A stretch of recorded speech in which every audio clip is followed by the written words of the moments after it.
الحمد لله الحمد لله نحمده ونستعينه ونستغفره ونؤمن به ونتوكل عليه ونعوذ بالله من شرور أنفسنا ومن سيئات أعمالنا من يهده الله فلا مضل له ومن يضلله فلا هادي له ونشهد أن لا إله إلا الله وأشهد أن محمدا عبده ورسوله أرسله بالحق بشيرا ونذيرا بين يدي الساعة من يطع الله ورسوله فقد رشد واهتدى ومن يعصهما فقد ضل وغوى أما بعد فأعوذ بالله من الشيطان الرجيم بسم الله الرحمن الرحيم ادفع بالتي هي أحسن فإذا الذي بينك وبينه عداوة كأنه ولي حميم وما يلقاها إلا الذين صبروا وما يلقاها إلا ذو حظ عظيم وإما ينزغنك من الشيطان نزغ فاستعذ بالله إنه هو السميع العليم صدق الله العظيم وعن عائشة رضي الله تعالى عنها ما كان النبي صلى الله عليه وسلم فاحشا ولا متفحشا ولا صخابا بالأسواق ولا يجزي بالسيئة السيئة بل يعفو ويصفح صدق رسوله النبي الكريم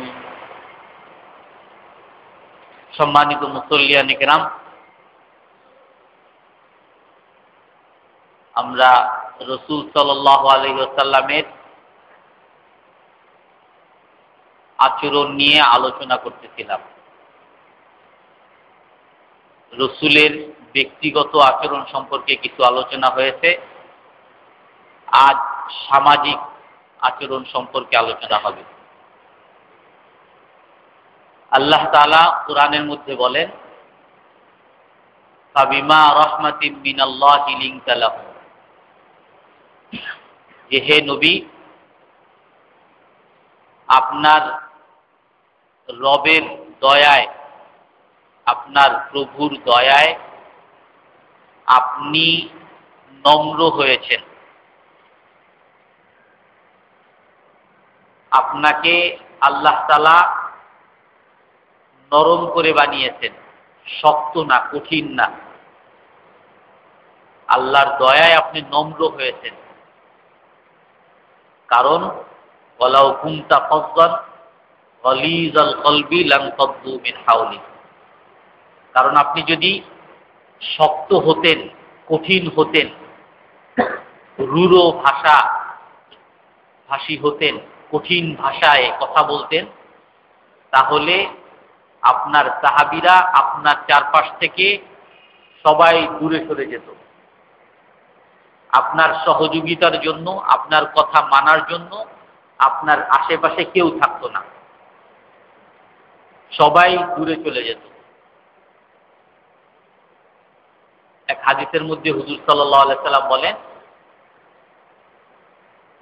সালাতুন মান কুন্না ফীহি নাশারাল্লাহু কানফাহু ওয়া আদখালাহুল জান্নাহ। তিনটা গুণ যার মধ্যে থাকবে, আল্লাহ তাআলা তার রহমতের ছায়া ওই ব্যক্তির উপরে আচ্ছাদন করবেন, রহমতের ছায়া দিবেন এবং তাকে আল্লাহ তাআলা জান্নাতে দাখিল করাবেন, যার মধ্যে তিনটা গুণ থাকবে। রিফকুন বিদ-দাঈফ ওয়াল ইহসানু ইলাল মামলুক। তিনটা হলো দুর্বলের প্রতি নম্র হওয়া, দুর্বলদের প্রতি যে দুর্বল তার সাথে নম্র ব্যবহার করা। সাধারণত দুনিয়ার নিয়ম হলো মানুষ বাহাদুর হয় তখন যখন কোনো দুর্বলের সামনে যায়, যখন তার মতো কোনো পাহলোয়ান সামনে থাকে কথা বলার সাহস পায় না। ছোট একটা সন্তানের সাথে, ছোট এক ছেলের সাথে কথা বলে কথায় কথায় থাপ্পড় দেয়। যখন বাইরে আসে জোরে কথা বলতে পারে না। বাড়িতে দুর্বল মহিলার সাথে যখন ঝগড়া লাগে তার কি চোটপাট, চোটপাটের অভাব নেই। যখন কোনো এমন ব্যক্তির সামনে যায় যার সাথে যদি উল্টাপাল্টা করে তাহলে সে ছাড় পাবে না। জানে সে পুলিশে চাকরি করে অথবা আর্মিতে চাকরি করে অথবা সে এলাকার অনেক গণ্যমান্য ব্যক্তি অথবা মাস্টার, তো তার সাথে কথা বলার আগে পরে সালাম দেয়। কিন্তু যখন একজন দেখে যে সে জানে তার কোনো সম্মান নাই, তার কোনো মামু নাই, তার কোনো খালু নাই, সে কিছু করতে পারবে না, তখন তার সাথে ঝগড়াঝাটি শুরু করে, তাকে মারধর শুরু করে, তার সাথে মাস্তানি দেখা শুরু করে। এটা হলো দুনিয়ার নিয়ম, দুর্বলদের সাথে বাহাদুরি দেখানো। হুজুর সাল্লাল্লাহু আলাইহি সাল্লাম বলেন, রিফকুন বিদ-দাঈফ, দুর্বলদের সাথে যে নম্র দেখাতে পারবে, নম্রতা প্রদর্শন করতে পারবে দুর্বলদের সাথে, আল্লাহ তাআলা তাকে জান্নাতে দাখিল করাবেন এবং তার উপরে রহমতের ছায়া আচ্ছাদন করবেন।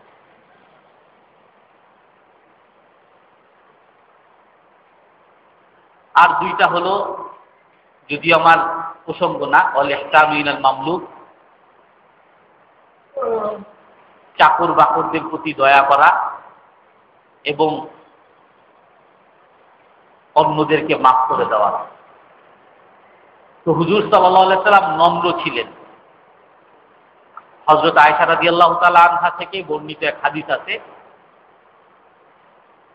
হুজুর সাল্লাল্লাহু আলাইহি সাল্লাম বলেন, ইন্নাল্লাহা রফিকুন, আল্লাহ তাআলা নম্র, ওয়া ইউহিব্বুর রিফক, এবং নম্রতা সে সবসময় পছন্দ করেন।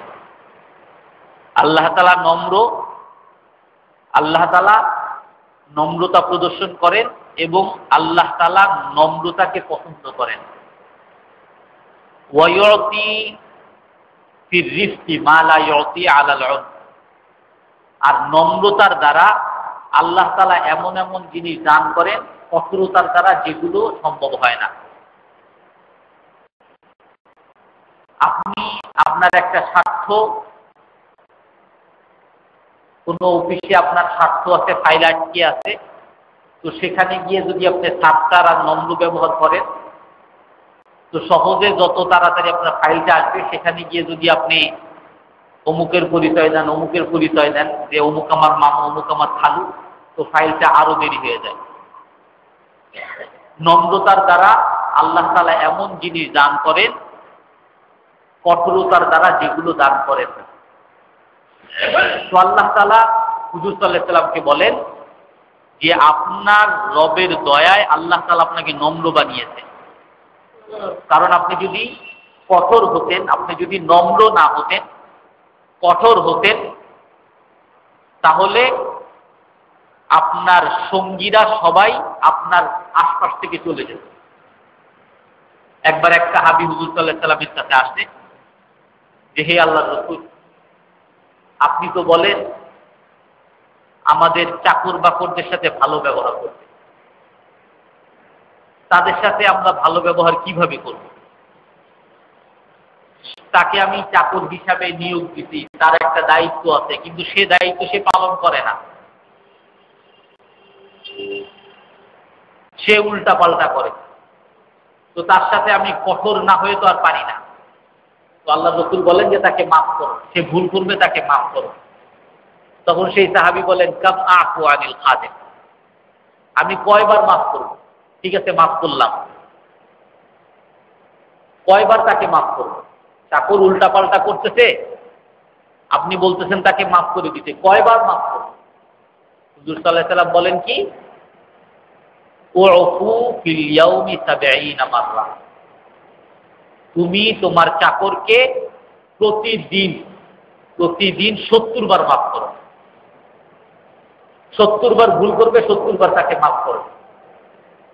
৭০ বারের জন্য তাকে কিছু বইল না, ৭০ বারের পরে যদি কিছু করে তখন তাকে তুমি কিছু বইল না। হুজুর সাল্লাল্লাহু আলাইহি ওয়াসাল্লাম এটা শুধু নিজে বলেন নাই, আমাদের মধ্যে অনেকে ভালো ভালো গুণের কথা বলার অভ্যাস আছে বা বলতে পারি, কিন্তু করতে পারি না। আমি হয়তো বলতে পারি যে আপনারা সবাই চাকরকে মাফ করবেন, কিন্তু আমার অধীনস্থ যদি কেউ থাকে, আমি যদি তাই কিছু বলি, সে যদি উল্টা পাল্টা করে, আমার মাথা খারাপ হয়ে যায়, আমি তাকে মাফ করতে পারি না। তো কথা বলতে পারে অনেকে যে এটা করা দরকার, এটা করা দরকার, কিন্তু করতে পারি না। কিন্তু আল্লাহর রাসূল বলতেন এবং করতেন। হযরত আয়েশা রাদিয়াল্লাহু তাআলা আনহা হাদিস আছে, মা দারাবা রাসূলুল্লাহ সাল্লাল্লাহু আলাইহি ওয়াসাল্লাম বিয়াদিহি শাইআন কাত ওয়ালা দারাবা খাদিমান ওয়ালা ইমরাআতান। হযরত আয়েশা বলেন, হুজুর সাল্লাল্লাহু আলাইহি ওয়াসাল্লামের বিবি, হুজুর সাল্লাল্লাহু আলাইহি ওয়াসাল্লামের সাথে যে সার্বক্ষণিক ছিলেন, হুজুর সম্পর্কে যিনি জানেন, তিনি বলতেছেন যে আল্লাহর রাসূল তার হাতের দ্বারা কাউকে কোনোদিন আঘাত করেন নাই। না কোনো চাকরকে তিনি আঘাত করতেন, না কোনো স্ত্রীকে সে কোনোদিন আঘাত করতেন। মা দারাবা বিয়াদিহি খাদিমান ওয়ালা ইমরাআতান, তার জীবনে কোনোদিন সে তার হাতের দ্বারা হয়তো ধাক্কা দেওয়া অথবা থাপ্পড় দেওয়া অথবা কিছু করা, বলে হাতের দ্বারা কোনোদিন না তার কোনো চাকরকে কোনোদিন মারতেন, না কোনো তার স্ত্রীকে কোনোদিন মারতেন। আর এক হাদিস, যেটা আপনারাও জানেন, হুজুর সাল্লাল্লাহু আলাইহি ওয়াসাল্লামের খাদেম, স্বেচ্ছাসেবক খাদেম হযরত আনাস বিন মালিক হুজুর সাল্লাল্লাহু আলাইহি ওয়াসাল্লামের সাথে ছিলেন। উনি বলতেছেন, খাদামতুহু 10 সিনিন, আমি আল্লাহর রাসূলের খেদমত করেছি, সেবা করেছি 10 বছর। আর এই 10 বছরের মধ্যে ওয়ালাইসা গোলামুন কামা ইয়াস্তাহি সাহিবু, সাধারণ, এটা স্বাভাবিক যে মুনিব যেরকম চায় চাকর বা সেবক সবসময় সেরকম করতে পারে না, এটাই স্বাভাবিক। হযরত আনাস বিন মালিক বলতেছেন এটাই স্বাভাবিক। আর আমি তখন বিশেষ করে ছোট ছিলাম, আমাকে বলতো যে বাসায় গিয়ে ওই খবর দাও, আমি খেলাধুলার মধ্যে লেগে যেতাম। আমাকে বলতো এই জিনিসটা বাসার থেকে নিয়ে আসো, আমি রাস্তায় খেলাধুলায় লেগে যেতাম। সে হযরত আনাস বিন মালিক বলেন যে হুজুর সাল্লাল্লাহু আলাইহি ওয়াসাল্লাম আমাকে আমার জীবদ্দশায় কোনোদিন বলেন নাই লিমা ফাআলতাহু লিমা লাম তাফআল, যে তুমি এই কাজটা কেন করো নাই। আঘাত তো দূরের কথা, এই কথাও, এই তিরস্কারও কখনো করেন নাই যে তোমাকে আমি বাড়িতে পাঠাইলাম ওইটা আনার জন্য, কেন তুমি আনলা না, বা তোমাকে এটা করতে বলি না, কেন তুমি করলা। মুখের দ্বারাও কোনোদিন হুজুর সাল্লাল্লাহু আলাইহি ওয়াসাল্লাম তার সেবককে, তার খাদেমকেও কোনোদিন তিরস্কার করেন নাই। তো বাইরের তো মানুষের কথা তো দূরেই রইল, যে অপরিচিত, যার উপর আমার অধিকার আছে, আমি বললেও কোনো গুনাহ নাই। তাকে পর্যন্ত হুজুর সাল্লাল্লাহু আলাইহি ওয়াসাল্লাম কোনোদিনও বলেননি যে কেন করছো, কেন করো। এক হাদিসের মধ্যে আছে, মান তাকামা রাসূলুল্লাহ সাল্লাল্লাহু আলাইহি ওয়াসাল্লাম লিনাফসিহি আবাদা। হুজুর সাল্লাল্লাহু আলাইহি ওয়াসাল্লাম নিজের জন্য, নিজের স্বার্থে কোনোদিনও প্রতিশোধ গ্রহণ করেন নাই। আল্লাহ রসুলকে কেউ ধাক্কা দিতে, আমাদের যেটা হয়ে থাকে,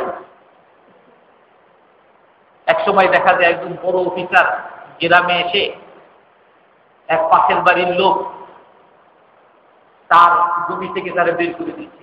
কি ব্যাপার, আপনি বের করে দিচ্ছেন? তার নিজের ভিটাবাসী। সেই লোক বলতেছে যে আমরা ছোট ছিলাম, আমি তখন ক্লাস 3-তে পড়তাম, আর আমার আব্বা খুব গরিব ছিল, আর এই আমাদের প্রতিবেশী ছিল আমাদের চাচা, উনি বড় লোক ছিল।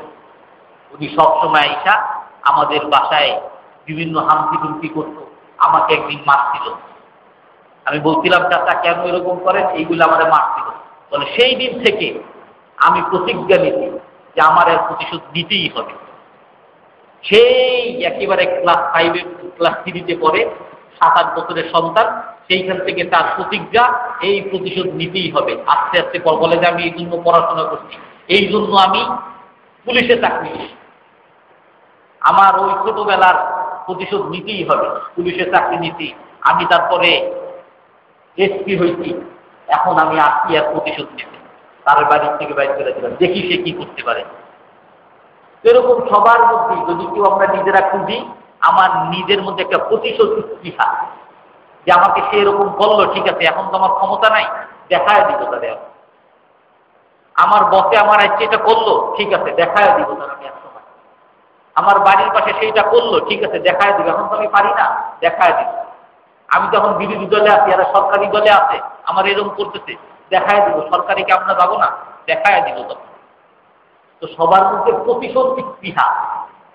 আর আল্লাহ রসুলের ব্যাপারে সাহাবায়ে কেরাম বলেন, মান তাকামা রাসূলুল্লাহ সাল্লাল্লাহু আলাইহি ওয়াসাল্লাম লিনাফসিহি আবাদা।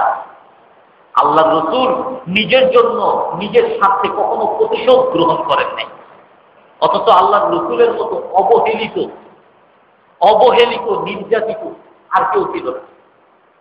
আল্লাহ রসুল নিজেই বলতেন, লাকাদ উযীতু ফিল্লাহ মা লাম ইউযা আহাদ। আমাকে এত কষ্ট দেওয়া হয়েছে, এত নির্যাতন আমি হয়েছি, এত নির্যাতিত আমি হয়েছি, আমার মতো নির্যাতন দুনিয়াতে আর কেউ গ্রহণ করে নাই।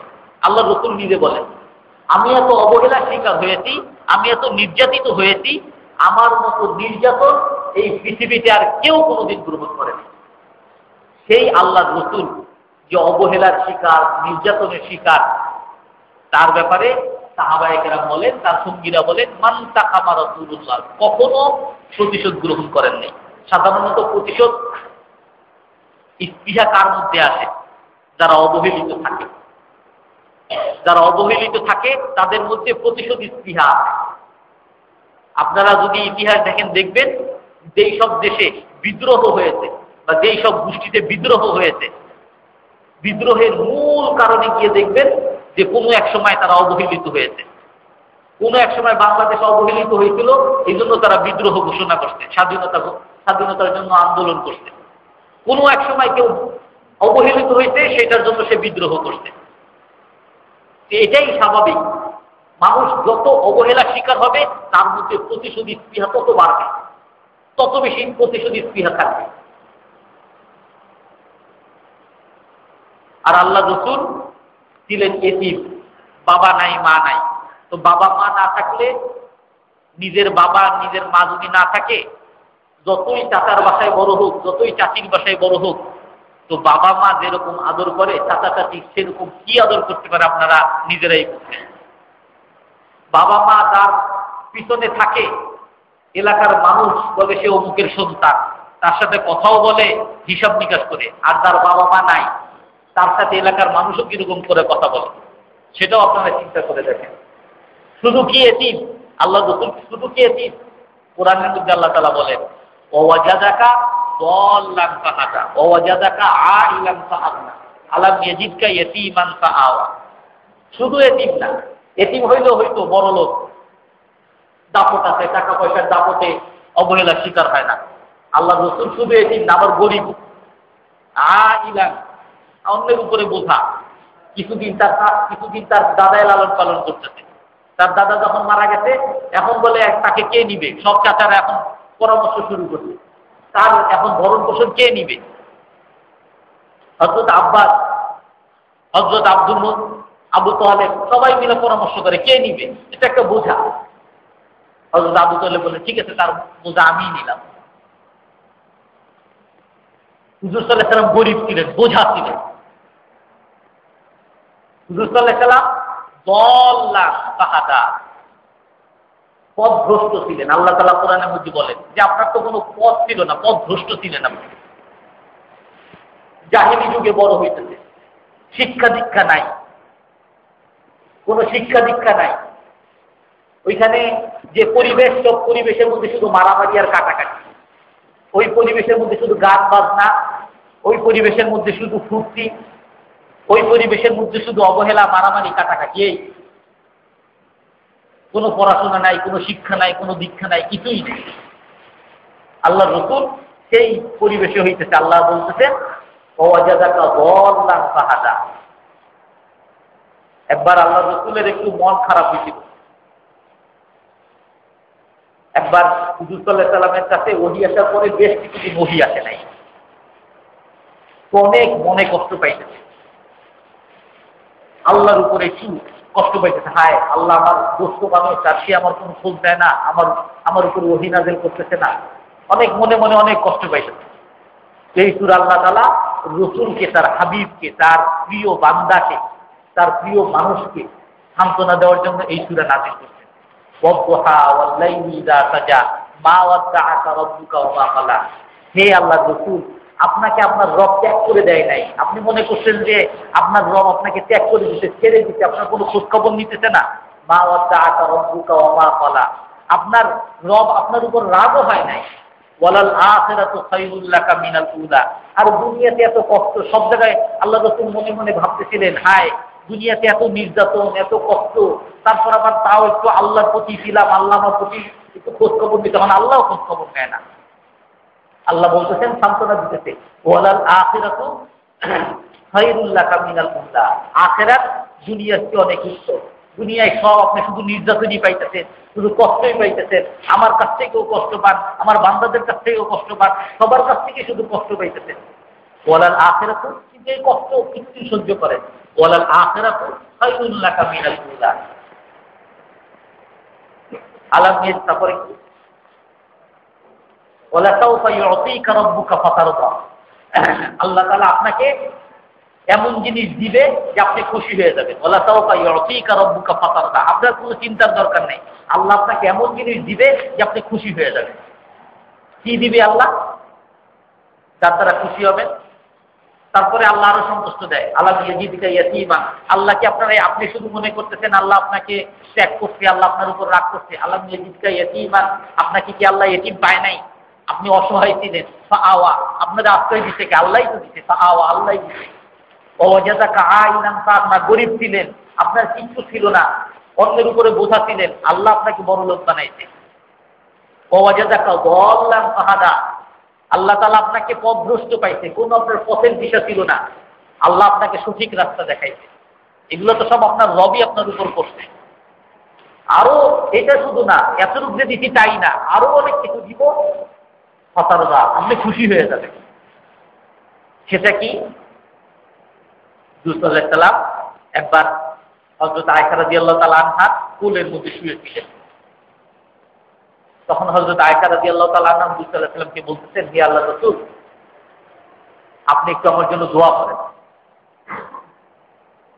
বলে কি দোয়া করব? বলে আল্লাহ যেন আমাকে মাফ করে দেয়, আর আল্লাহ যেন আমাকে জান্নাতি বানায়। তো আল্লাহ রাসূল দোয়া করলেন, হে আল্লাহ, তুমি আল্লাহুম্মা ফিলি আয়েশা, হে আল্লাহ হযরত আয়েশাকে আপনি মাফ করে দেন। তো হযরত আয়েশা আল্লাহর রাসূলের মুখ থেকে এই দোয়া শুনে এত খুশি হইতে, এত খুশি যে খুশিতে হাসতে হাসতে আল্লাহ রাসূলের মুখের উপরে এরকম শুয়েছিলেন, মুখের উপরে ঢলে পড়ছে, এত খুশি। তখন আল্লাহ রসুল বলতেছেন যে হে আয়েশা, তুমি অনেক খুশি হয়েছো? তখন হযরত আয়েশা বলতেছে যে আমি খুশি হব না? আপনি আল্লাহ রসুল, আপনি আমার জন্য দোয়া করতেন, আপনার দোয়া কখনো ফেরত যাবে না। আপনি আমার জন্য দোয়া করতেন আল্লাহ যেন আমাকে মাফ করে জান্নাত দেয়। এর চেয়ে আর বড় কি হইতে পারে? আমার পাওনার কি হইতে পারে? এর চেয়ে এটাই যদি খুশি না হই তাহলে কিসে খুশি হব? তখন আল্লাহ রসুল বলেন যে হে আয়েশা, শুনো, তোমার জন্য যে আমি একবার দোয়া করলাম, যার জন্য তুমি এত খুশি হয়েছো, ইন্নাহা লাদাওয়াতু লিউম্মতি, ইন্নাহা দাওয়াতি লিউম্মতি বাদা কুল্লি সালাতিন মাকতুবা। যে তোমার জন্য একবার দোয়া করলাম আর এই দোয়ার জন্য তুমি খুশি হয়ে গেছো, এ আয়েশা শুনো, তোমার এরকম দোয়া প্রতি নামাজের পরে আমার উম্মতের জন্য আমি করি। প্রতি নামাজের পরে আল্লাহর কাছে আমি বলি, হে আল্লাহ, আমার উম্মতকে আপনি মাফ করেন, আমার উম্মতকে আপনি জান্নাত দেন। প্রতি নামাজের পর আমি এরকম দোয়া করি। হুজুর সাল্লাল্লাহু আলাইহি সাল্লামের সবচেয়ে বড় চিন্তা, হুজুর সাল্লাল্লাহু আলাইহি সাল্লামের সুখ বা হুজুর সাল্লাল্লাহু আলাইহি সাল্লামের আনন্দ, অনেক টাকা পেয়ে গেল, সুন্দরী নারী বিবাহ করলো, বা অনেক রাজা হয়ে গেল, এটার মধ্যে রসুলের আনন্দ ছিল না। এক হাদিসের মধ্যে আছে, একবার হুজুর সাল্লাল্লাহু আলাইহি সাল্লাম কিছু সাহাবীদেরকে নিয়ে এক ইহুদি গোলাম রসুলের মাঝে মধ্যে খেদমত করতো, সেবা করতো। তার খবর শুনলো যে সে মুমূর্ষু অবস্থায় আছে, মারা যাচ্ছে মুমূর্ষু অবস্থায়। তো সেই ইহুদি গোলামের কাছে আল্লাহ রসুল গেলেন তার খবর নিতে, দেখতেছেন যে মুমূর্ষু অবস্থায় আছে। তখন সেই গোলামকে বলতেছে, হে গোলাম, হে ইহুদি গোলাম, তুমি আল্লাহর উপর ঈমান আনো, আমি তোমার জন্য সুপারিশ করি। তুমি আল্লাহর উপর ঈমান আনো। সারা জীবন অন্য এক ধর্ম পালন করে আসছে, সারা জীবন ইহুদি হিসাবে ধর্ম পালন করে আসছে, এখন শেষ সময় এসে আর এক ধর্ম ত্যাগ করবে? তো তার মাথার কাছে তার বাবা বসা ছিল, সেই ছেলের বাবা বসা ছিল। তো আল্লাহ রসুল তাকে খুব অনুনয় বিনয় করে বলতেছে, তুমি ইসলাম গ্রহণ করো, তুমি আল্লাহর উপর ঈমান আনো, তুমি আল্লাহর উপর ঈমান আনো, তুমি খুব অনুনয় বিনয় করতেছে। তো আল্লাহ রসুলের এই অনুনয় বিনয় এমন করে তার কাছে আবদার করতেছে, এমন করে তার কাছে দরখাস্ত করতেছে, এমন করে তার কাছে অনুরোধ করতেছে যে রসুলের এই অনুরোধের ভাষা দেখে তার বাবা বলতেছে, হে আমার বালক, তুমি মুহাম্মদের কথা শুই না ফেলাও, আপনি আবুল কাসেমের কথা শুই না ফেলাও, তার কথা মানো, সে যেটা বলে শুনো, তার কষ্ট আমার আর সহ্য হইতেছে না। তখন সেই গোলাম রসুলের কথা শুনে বলল, লা ইলাহা ইল্লাল্লাহু মুহাম্মাদুর রাসূলুল্লাহ, আর তারপরেই সে মারা গেল। সাহাবায়ে কেরাম যারা সাথে ছিলেন তারা বলেন, ফাসুরিন ওয়াজহু রাসূলুল্লাহ সাল্লাল্লাহু আলাইহি ওয়াসাল্লাম, যে আল্লাহর রসুলের চেহারায়, ওই ইহুদি গোলাম ইসলাম গ্রহণ করার পরে আল্লাহর রসুলের চেহারায় এমন একটা আনন্দের ভাব পরিলক্ষিত হয়েছে যেটা আপনার কখনো দেখি। এমন খুশি হয়েছেন আল্লাহ রসুল। আল্লাহ রসুলের সবচেয়ে বড় খুশি হলো তার কোনো একটা উম্মত সে জাহান্নাম থেকে বেঁচে জান্নাতে চলে যাবে। রাসূল সাল্লাল্লাহু আলাইহি ওয়াসাল্লাম নিজে এক হাদিসে বলেন, ইন্নী লাআখুযুকুম বিহুজাতিকুম আনিন নার ওয়া আনতুম তাকলিদুনা মিন ইয়াদি, যে আমি, তোমরা সবাই পঙ্গপালের মতো জাহান্নামের আগুনের মধ্যে ঝাঁপ দিচ্ছ। আল্লাহ রসুল বলেন, তোমরা সবাই পঙ্গপাল, পোকামাকড় যেমন আগুন দেখলে আগুনের মধ্যে ঝাঁপ দিয়ে পড়ে, আগুনের মধ্যে ঝাঁপ দিচ্ছে না বুঝে আর মারা যাচ্ছে, তোমরা এরকম সবাই না বুঝে আগুনের মধ্যে, শাস্তির মধ্যে নিজেরা নিজেদেরকে বিপদে ফেলতেছ, সবাই জাহান্নামে ঝাঁপ দিচ্ছ, আর আমি কি করতেছি, লাআখুযুকুম বিহুজাতিকুম আনিন নার, তোমাদের এই কোমর ধরে রাখছি। এরকম কোমর ধরলে নড়া যায় না। ছোট বাচ্চা রাস্তায় হাঁটতেছে, এখন আপনার হাত ধরতে দিবে না সে। আপনি যদি কোনো সময় ছোট বাচ্চা নিয়ে রাস্তায় হাঁটেন, হাত ধরে ধরে হাঁটতেছে, সে হাত ধরে না, হাত ছাড়ো, হাত ছাড়ো, না হাত ছাড়ো। হাত ছেড়ে দিলেই এক দৌড় মারে আর গাড়ি চলে আসে। তো আপনি তখন কি করতেন? হাত ছাড়তেন আর একেবারে গাড়ি চলে আসে, তখন তার একেবারে এমন ভাবে ধরতেন যে সে যেন আরেকটু না যাইতে পারে, আরেকটু গেলেই তো গাড়ির নিচে পড়ে গেল। অথচ ছেলে তো বুঝে না যে আমার বাবা আমার উপর জুলুম করতেছে, আমার স্বাধীনভাবে আমাকে ছাড়তেছে না, আমি স্বাধীনভাবে একটু ঘুরতে চাই, দৌড়াতে চাই, আমাকে ছাড়তেছে না। আর বাবা তো এমন ভাবে ধরছে যে সে কানলে কান্দুক, চিৎকার দিয়ে উঠছে, বাচ্চা তুমি ছাড়ো, চিৎকার দিয়ে উঠছে। সে লাভ দিয়ে ওইখানে যাবে, দৌড়াবে, তারা স্বাধীনভাবে ছাড়তে দাও। কিন্তু বাবা তাকে স্বাধীনভাবে ছাড়তে দিচ্ছে না, তার এইখানে স্বাধীনতা হরণ করে ফেলছে, ধরে ফেলছে, এমন ভাবে ধরছে আরেকটু সামনে যাইতে পারবে না। এমনি বুঝাইছে, বাচ্চাকে বুঝাইতে বুঝে না যে না বাবা এখানে গাড়ি আছে, তুমি যাবা, গাড়ির নিচে পড়ে যেতে পারো, না আমি যাবই। বাবা এখানে গাড়ি আছে, তুমি যদি যাও পড়ে যাবা, না আমি যাবই। তারপরে একটু হাঁটালে একটু যদি কোনো মতে পাই জোর একেবারে ধাক্কা দিয়ে চলে যাবে। তো আল্লাহ রসুল বলতেছে আমি তোমাদেরকে প্রথমে বুঝাইছি যে দেখো এটা হলো জাহান্নাম, এই আগুনে যদি তোমরা পড়ো শাস্তি পাবা, যায় না, শুনো না তোমরা আমার কথা। তারপর তোমাদেরকে জোর করে ধরছি যে যায় না, ধাক্কা দিতেছি, যায় না, যায় না, হাত ধরছি। হ্যাঁ তুমি আমার হাত ধরার কে? হ্যাঁ তুমি আমার হাত ধরবা কেন? আমার স্বাধীনতা তুমি হরণ করতেছো, আমি নামাজ পড়ি আর না পড়ি তা তোমার কি? এটা আমার ব্যক্তিগত জিনিস, আমি নামাজ পড়ি আর না পড়ি, ধর্মীয় স্বাধীনতা তুমি আমাকে কেন দাও না? আমি নামাজ পড়ি আর না পড়ি, তোমার আমি সিগারেট খাবো, আমার যেখানে ইচ্ছে সেখানে খাবো, তুমি বাধা দেওয়ার কে? আমি যাকে ইচ্ছা তাকে দেখবো, যাকে ইচ্ছা তাকে ট্রিট করবো, তুমি বাধা দেওয়ার কে?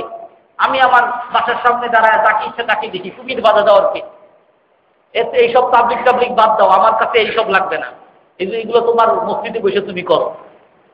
আল্লাহ রসুল বলতেছেন যে আমি তোমাদেরকে বুঝাইতে যাই, হাত ধরে আনতে যাই, তোমরা সবাই আমার উপর রাগ করতেছো।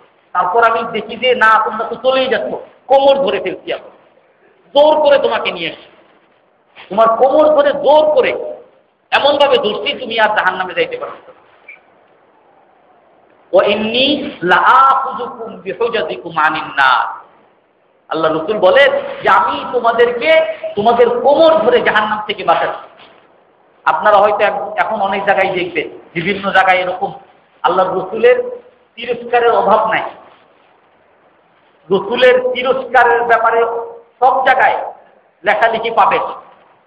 আমাদের অনেক নামদারি মুসলমানদেরও লেখায় পাবেন, না বুঝে, অনেকে না বুঝে করে আর অনেকে বুঝে করে। অনেক জায়গায় এরকম আছে যে আল্লাহ রসুল শুধু যুদ্ধই করতেন, একের পর একটা যুদ্ধ করতেন। সন্তারা কেউ তো একবার ছবি আসছিল, পাগড়ির মধ্যে অস্ত্র ঢুকায়া ছবিও আসছিল যে আল্লাহ রসুল এত যুদ্ধ করতেন।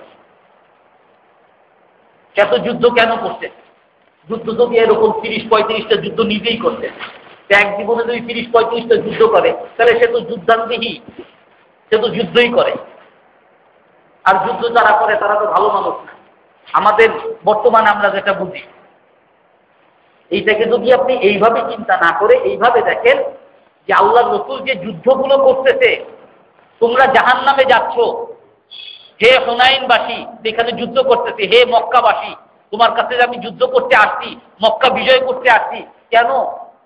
হে আবু সুফিয়ান তুমি তো এখন জাহান্নামে চলে যাচ্ছ, আমি মক্কা বিজয় করতে আসছি, আমার তলোয়ার দেখে তুমি এখন যতটা আমার মুখের ভাষায় আমার কথা শুনছো, আমার তলোয়ার দেখে এখন শুনছো, এখন তোমার মাথার হুঁশ ফিরে আসছে না, ইসলাম তো মানা দরকার, এখন তুমি মুসলমান হয়ে গেছো, এখন তুমি জাহান্নাম থেকে বেঁচে আসছো।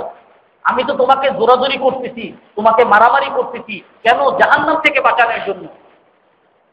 আমি যে তোমার স্বাধীনতা হরণ করলাম, কেন? জাহান্নাম থেকে বাঁচানোর জন্য। সেইটাকে এইভাবে না নিয়ে ওইভাবে কেন নেন? এই জন্য আজকে মুসলমান সমাজের সবাইকে একটু খোলা মনের হতে হবে। আজকে বিভিন্নভাবে ষড়যন্ত্র চলে, রসুলের ব্যাপারে বিভিন্নভাবে তিরস্কার চলে, রসুলের ব্যাপারে বিভিন্নভাবে ভুল বুঝানো হয়। অনেক কিছু আছে, এই কয়েকদিন আগে একটা কিতাবে পড়লাম, কিতাবের মধ্যে আছে ঘটনাটাকে এইভাবে আছে যে আল্লাহ রসুল কোন এক সাহাবী ওইটার মধ্যে এরকম দিচ্ছে, আল্লাহ রসুল এরকম শাস্তি দিচ্ছেন যে শাস্তি নাকি মানবতা বিরোধী। ওই বইতে এরকম আছে, মানবতা বিরোধী শাস্তি আল্লাহ রসুল দিচ্ছেন। তার মধ্যে একটা আনতেন যে কোন মহিলাকে নাকি এরকম শাস্তি দেওয়ার জন্য, সে খারাপ কাজ করতে, কোন অপরাধ করতে, চুরি করছিল, তাকে শাস্তি দেওয়ার জন্য তাকে নাকি হাত পা বেঁধে, দুই হাত বাঁধতে দুইটা উটের সাথে, দুই পাও দুই উটের সাথে বাঁধতে, ওই মহিলা মাঝখানে, তারপরে উঠকে বলতে যে যাও দুই দিকে চড়তে থাকো, উট দুই দিকে চলে গেছে আর ওই মহিলা দুই টুকরা হয়ে গেছে। এরকম একটা বইটা। তারপরে আর একটা ঘটনা আছে যে এক মহিলা, সে বেবিচার করছে, বেবিচার করার পরে তাকে শাস্তি দেওয়া হয়েছে। কি শাস্তি দেওয়া হয়েছে? তাকে পাথর মেরে হত্যা করা হয়েছে। দুইটা ঘটনার মধ্যে একটা ঘটনা সত্য, যে আল্লাহ রসুল এক বেবিচারিণীকে শাস্তি দিতেন, এইভাবেই শাস্তি দিতেন। আর একটা ঘটনা যেটা ওই দুই পা ধরে কি করছে, এটা একেবারে মিথ্যা, এটা কোনো কিতাবে নাই। কিন্তু একটা সত্য ঘটনা আছে, দেখে যে এইখানে তো কঠিন শাস্তি দিতে, তাহলে এটাও তো কঠোর শাস্তি হইতে পারে, এটাও তাতে একটা সত্য আর একটা মিথ্যা। আর কি এর দ্বারা কি সাব্যস্ত হইতেছে? যে আল্লাহ রসুল অনেক কঠোর শাস্তি দিতেন, অনেক কঠোর। কিন্তু আপনি যদি এইভাবে চিন্তা করেন, ওইভাবে চিন্তা না করে যদি এইভাবে চিন্তা করেন, আজকে একজন সন্ত্রাসী, একজন খুনি, তাকে আপনি ফাঁসি দিচ্ছেন, এর কি আর অমানবিক কি হইতে পারে? কিন্তু কেউ তো বলে না যে ওই লোক কেন ফাঁসি দিল, এটাও অনেক খারাপ কাজ করছে। অপরাধীর একটা শাস্তি, এটা সরকারি একটা নিয়ম। একজনকে যাবজ্জীবন কারাদণ্ড দিচ্ছেন, সে অপরাধ করছে, তার জন্য এটা নিয়ম, এটা কোনো অপরাধ না। হুজুর সাল্লাল্লাহু আলাইহি ওয়াসাল্লাম একজন শাসক, একজন বিচারক, একজন অপরাধ করছে, তার শাস্তি হিসাবে হাত কেটে দাও, শাস্তি দিতে। সবাইকে তো দেয় নাই, সবাই তো হাত কাটে নাই। যে অপরাধ করছে তার শাস্তি। আমি তো সবাইকে আর মারতে যাইনি। যে রসুলের সাথে যুদ্ধ করতে আসে তার সাথে তিনি যুদ্ধ করতেন। তো ওই কথাগুলোকে এইভাবে না বলে অন্যভাবে দিয়ে রসুল সাল্লাল্লাহু আলাইহি সাল্লামের ব্যক্তিত্বকে খাটো করা হচ্ছে। আমাদের রসুল, আমরা যাকে আদর্শ মনে করি, যাকে নিয়ে আমরা গর্ব করার চেষ্টা করি, তাকে নিয়ে বিভিন্নভাবে এমনভাবে লেখা, এমনভাবে প্রবন্ধ উপস্থাপন করা হয় যে তার ব্যক্তিত্বের ব্যাপারে আমাদের অন্তরে কোনো সন্দেহ আছে। এই ব্যাপারে সবাইকে সচেতন থাকতে হবে। এরকম চলতেছে, ইসলামের বিভিন্ন হুকুম আহকামের ব্যাপারে সন্দেহ ঢুকিয়ে দেওয়া হচ্ছে যে এইটা তো আসলে যুক্তিযুক্ত না। সবার আগে যদি আপনার সামনে একটা জিনিসই থাকে, আল্লাহ কোরআনের মধ্যে বলছেন ওয়াল কোরআনিল হাকিম, কোরআনের মধ্যে কোনো কিছু অযৌক্তিক নাই, আল্লাহ তাআলা কোরআনের মধ্যে বলছেন। আর কোরআনের ব্যাপারে যদি কারো সন্দেহ থাকে, সেটারও আল্লাহ উত্তর দিয়ে রাখছেন, ওয়া ইন কুনতুম ফি রাইবিন মিম্মা নাযালনা আলা আবদিনা ফাআতু বিসূরাতিন মিন মিসলিহি। যদি কোরআনের মধ্যে কারো কোনো সন্দেহ থাকে, আমি চ্যালেঞ্জ করলাম যে এই কোরআনের মতো একটা কিতাব তোমরা আনো। একটা কিতাব দরকার নেই, 10টা আয়াত আনো, 10টা আয়াতও দরকার নেই, একটা আয়াত আনো। চ্যালেঞ্জ আল্লাহ তাআলা সেই অনেক আগ থেকে, 1400 বছর আগ থেকে দিয়ে রাখছে। তো যত ষড়যন্ত্রকারীরা ষড়যন্ত্র করতেছে, ওই আল্লাহর চ্যালেঞ্জের উত্তর দেওয়ার মতো সাহস কারো হইতেছে না। তো এর দ্বারা আমি নিজেকে সান্ত্বনা দেই, আল্লাহর কোরআনের মধ্যে কোনো মিথ্যা নাই। আল্লাহর কোরআনের মধ্যে বলছেন ওয়াল কোরআনিল হাকিম, কোরআন আল ইসলামের যত হুকুম আহকাম আছে, কোরআনের মধ্যে যত হুকুম আহকাম আছে সব যৌক্তিক। আর কতটুকু কথাটা এতটুকু যে অনেক কোরআনের হুকুম, অনেক ইসলামের হুকুম আমার যুক্তিতে ধরে না, আমি বুঝি না। এটা যুক্তি, কিন্তু আমি বুঝি না, এতটুকু হইতে পারে, এটা যুক্তি। আকাশের দিকে তাকাইলে আমি কিছু দূর পর্যন্ত বিমান চলতেছে, বিমানকে দেখি, বিমানের দিকে তাকাচ্ছি, এক সময় বিমানকে আর দেখা যায় না, অথচ বিমান কিন্তু আকাশই আছে, জমিনে চলে আসে নাই। তার মানে আমার দেখার একটা শক্তি সীমিত। আমার দেখার শক্তি যেখানে শেষ, দৃষ্টি শক্তি যেখানে শেষ, তার উপরে এখন বিমানটা চলে গেছে। তার মানে বিমান নাই না, বিমান আছে, কিন্তু আমি দেখতেছি না। এটা যৌক্তিক, কিন্তু এই যুক্তিটা বুঝার মতো ক্ষমতা আমার নাই। সাগরের মধ্যে আমি শিপ দেখতেছি, এক সময় গিয়ে আর দেখি না। শিপকে হারিয়ে গেছে, শিপ ডুবে গেছে, না ডুবে যায় নাই, শিপ চলতেছে, কিন্তু আমার চোখে দেখার শক্তি হারিয়ে গেছে। আমার দেখার শক্তি 5 কিলোমিটার, 10 কিলোমিটার, তারপর আর দেখবো না। এটাই স্বাভাবিক। তো আমার একটা বুদ্ধি, এটারও একটা সীমা আছে। আমি এতটুকু পর্যন্ত বুঝবো, এই যুক্তি বুঝবো, এই যুক্তি বুঝবো, এই যুক্তি বুঝবো। এক পর্যায়ে এসে আমার বুদ্ধিতে আর চলবে না, আর কি আছে এই যুক্তি বুঝবো না। আল্লাহ তাআলা কোরআনের মধ্যেই বলে দিতেন। এই জন্য একেবারে এমন জিনিস লিখে আলিফ লাম মিম, আল্লাহ বলছেন আলিফ লাম মিম, এটার কোনো অর্থ তোমরা কেউ জানো, আমিও বলি না। যত মাথা খাটাও, আলিফের অর্থ কি, লামের অর্থ কি, মিমের অর্থ কি, কাফ হা ইয়া আইন সদ, কাফের অর্থ কি, ইয়া হায়ের অর্থ কি, ইয়ার কোনো অর্থ আমি বলি নাই, কোনো নবীকে আমি বলি নাই, তোমরাও জানো না। বাস, তো এইখানে তুমি বলবা এটা আল্লাহ জানে। ওর রস এখন কোরআনের মধ্যে আছে, যখন আলিফ লাম মিম কাফ হা ইয়া আইন সদ, এগুলোকে আল্লাহ বেহুদা বলছে?